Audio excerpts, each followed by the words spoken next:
So, porch talk.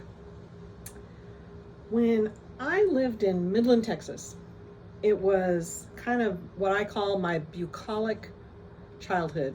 It was full of, long summer days and cool activities, and you could walk just about anywhere you needed to go, and we rode bikes and we just played, and I think of all the places I lived, it was my favorite. And I was in first through fourth grade there.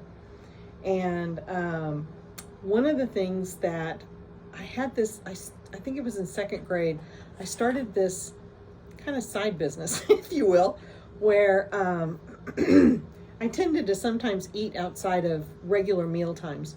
For instance, I would get up in the middle of the night and go into the kitchen and drag a chair over to the fridge, get some hot dogs, or maybe to the pantry and get some marshmallows. And then I'd drag it over to the stove, gas, and I would cook myself something. I was very fortunate that in those days, as young as I was, I didn't sleep in like nightwear. Sometimes Liz and I just slept in our underwear and stuff, because I would have gone on up like a torch next to that if I'd been wearing, nightgowns or something in those days, because they were highly flammable. And one of the other things I did to kind of eat outside the parameters of mealtime was I really liked going to Hank's Souprette, which was this little kind of a grocery store. It had a deli, but it had candy, it had groceries and stuff, but it was definitely within walking distance of our house. And but I didn't have pocket change because we didn't have an allowance, and I don't remember ever being able to work to get change or anything. So my dad was an avid reader, and his two favorite authors were Louis L'Amour and Zane Grey, because he loved westerns.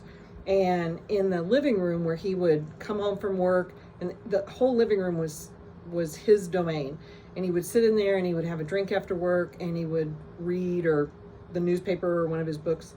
And he had a pile of books that he was getting ready to read, and then he had a pile of books that he had already read, and they were usually paperbacks and such.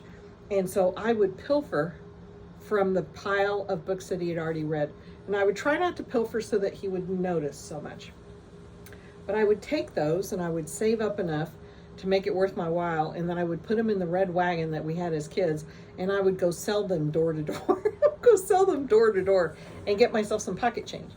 And when I didn't have any pilfered books, I might remind you, to sell, I would go door to door and ask people if they had like Coke bottles and such that they would give me, and then I would go turn them in for the deposit. So I usually was pretty good at keeping myself stocked up on candy.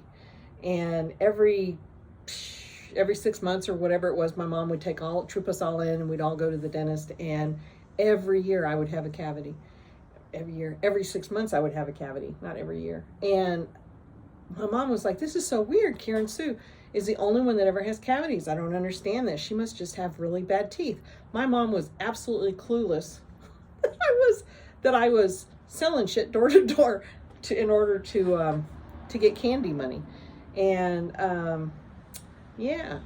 so I had a life of crime early on. So sometimes we do whatever we can do to get whatever it is we want.